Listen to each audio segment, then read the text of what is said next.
मजबूत एक स्ट्रांग कानून बनाना चाहिए कि ऐसे लोगों को पकड़ते हैं उनको इनकाउंटर कर दिया जाए। देखिए ये वो चोरी है जो पकड़ी गई है। इतना इन्वेस्टमेंट करने के बाद आरओआई क्या मिला उनको? जीरो।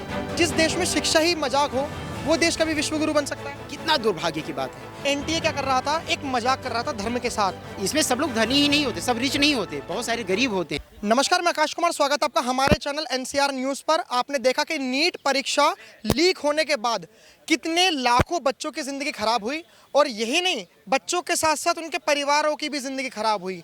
लेकिन एनटीए भी कहाँ मानने वाला है। 2024 में तो पेपर लीक हुआ, 2025 में उन्होंने वादा करा कि ऐसा कुछ नहीं हुआ। लेकिन चोर तब तक चोर सिद्ध रहता है जब तक उसकी चोरी पकड़ी जाती है। जब चोरी नहीं पकड़ी जाती तो वो भी ईमानदारी बने रहता है। फिलहाल अब 2026 चल रहा है और पेपर लीक हो चुका है। आइए सीधा सुप्रीम कोर्ट के वकीलों से बात करते हैं कि आखिर में ये जो नीट का पेपर लीक हुआ है इसमें उनकी क्या राय है और किस किस तरीके से। अभी आपने देखा होगा 2024 का जो नीट का पेपर लीक हुआ था वो सुप्रीम कोर्ट में मामला गया था, और सुप्रीम कोर्ट ने ही ये कहा था, और वो जो उनके वकील जो लड़ रहे थे उन्होंने कहा था कि अगर इलेक्शन कमीशन, अगर वन नेशन वन इलेक्शन की बातें हो सकती हैं, अगर एक ही बारी में चुनाव करने की बातें हो सकती हैं, तो हमारे देश में एक ही बारी में पेपर क्यों नहीं हो सकते और फेयर तरीके से क्यों नहीं हो सकते।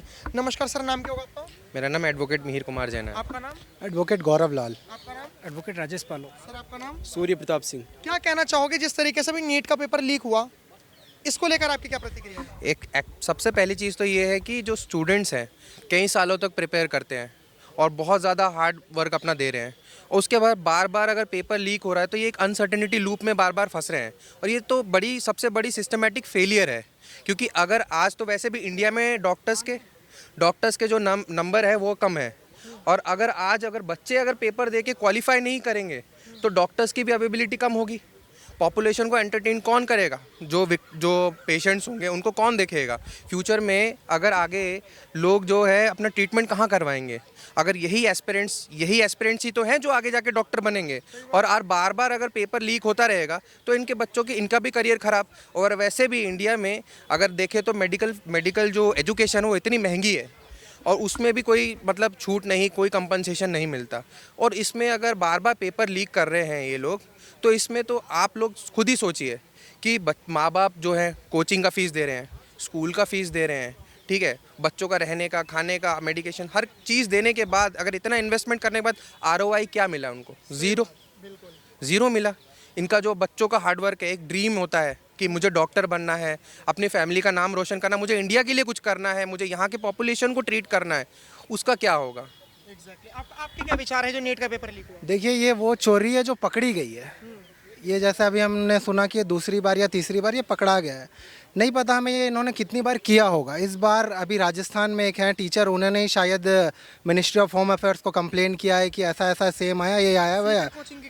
तो ऐसा कितने चीज़ होंगे कि भाई इन्होंने कभी 10 मार्क का क्वेश्चन रिपीट किया होगा, कभी 20 मार्क का। इस बार ये संख्या बढ़ी थी तो ये नोटिस में आ गई।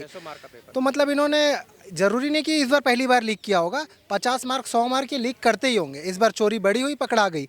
और कॉम्पिटिटिव एग्ज़ाम का जो कहना है, जैसे कि नीट, जेई, क्लैट, हम सारे एडवोकेट जो हम क्लैट एग्ज़ाम देख ही जाते हैं नेशनल लॉ यूनिवर्सिटी या और कोई लॉ कॉलेजेस में। सेम जेई होता है, वो एग्ज़ाम ऑनलाइन होता है, be it CLAT, be it JEE. लेकिन ये जो एग्ज़ाम है ये होता है ऑफलाइन मोड में। उसके बाद ट्रांसपोर्टेशन में होता है, प्रिंटिंग में होता है।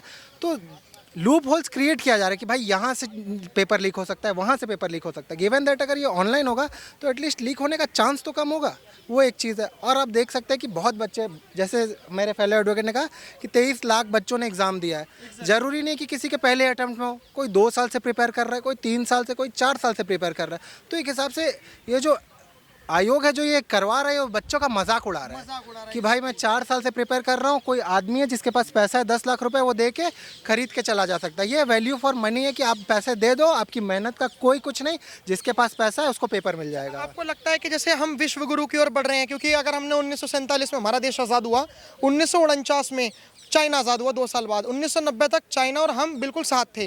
लेकिन 1990 के बाद चाइना आगे चला गया, हम पीछे रह गए। जब हमने स्टडी करी तो 2 चीज़ों की वजह से चाइना आगे निकला, एक मैन्युफैक्चरिंग और एक स्टडी, अपनी शिक्षा की वजह से। जब जिस देश में शिक्षा ही मजाक हो वो देश कभी विश्वगुरु बन सकता है? विश्वगुरु बनने में कोई दिक्कत नहीं है, क्योंकि हमारा जो सोच है ना उसको थोड़ा आगे बनना पड़ेगा। हमारा जो रिग्रेसिव माइंड सेट्स है और जो ट्रांसपेरेंसी है ना, इसको ट्रांसपेरेंसी में कैसे आएगा? अगर लोग एजुकेशन के थ्रू से ही लोग ट्रांसपेरेंसी हम बदलाव में ला सकते हैं।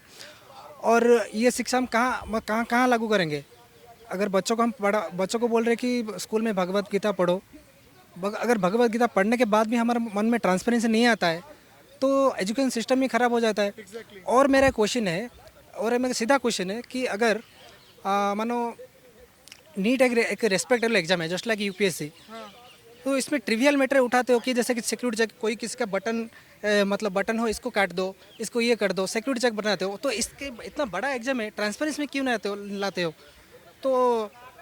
तो सारे जो कॉमन बच्चों को है ना, वो जो लाइफ स्टेक में आ जाता है। तो यही मेरा क्वेश्चन मुझे है। एक चीज़ जाननी है, आप लोग हिंदू सनातन धर्म से तो रिलेटेड, आप भी सनातन धर्म से ही हो? जी जी जी। सर अभी नीट में ना एनटीए क्या कर रहा था, एक मजाक कर रहा था धर्म के साथ, कलावा काट रहा था। मतलब हिजाब को अलाउ था लेकिन कलावा काट रहा था। टीका में पता नहीं कैसे चीटिंग हो सकती है, कलावों में कैसे चीटिंग हो सकती है, कोई भी ऐसी चीजें हों। लोगों ने ऑब्जेक्शन उठाया, लोगों की आस्थाएं आहत हुई, लेकिन फिर भी लोग शांत बैठे रहे घर में कि कोई नहीं, हमारी आस्था से पहले हमारा देश, और अगर हमारे देश के बच्चे अगर नीट का एग्जाम देकर देश के डॉक्टर बनते तो कोई दिक्कत नहीं है। लेकिन अब देखा गया कि वो सारा कलावा तोड़ना, सारा टीका मिटवाना सब वेस्ट चला गया। तब भी एनटीए ने पेपर लीक नहीं रोका। सर ये एनडीए जो संस्था है, ठीक है, अपनी बहुत सारे रूल में इसको रिवाइज करना चाहिए। ठीक है, ये पहली बात इसका ये कृत नहीं हुआ, ये हमेशा करते चला आया है। आप सोचते हैं कि वो बच्चे पहला एग्ज़ाम नहीं दिए हैं, वो जब सोचते हैं ना, इसमें सब लोग धनी ही नहीं होते, सब रिच नहीं होते, बहुत सारे गरीब होते हैं। वो जब सोचते हैं तभी से वो एग्ज़ाम देना स्टार्ट कर देते हैं।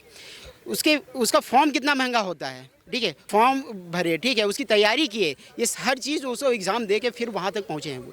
उसके बाद फिर वो पेपर लीक हो जाता है। कितना दुर्भाग्य की बात है। उसके लिए कितनी ये तपस्या किया, उसकी तपस्या को इन्होंने पूरा भंग किया। और अब बताइए उसके दिल में क्या बीत रही होगी, ठीक है।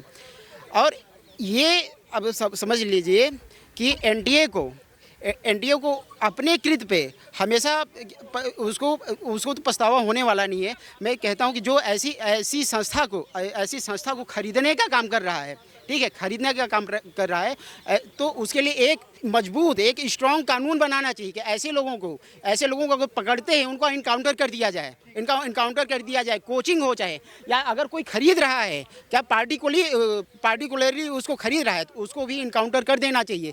ऐसी अगर कोई कानून बनेगा तब ये चीज़ें रुकेंगी।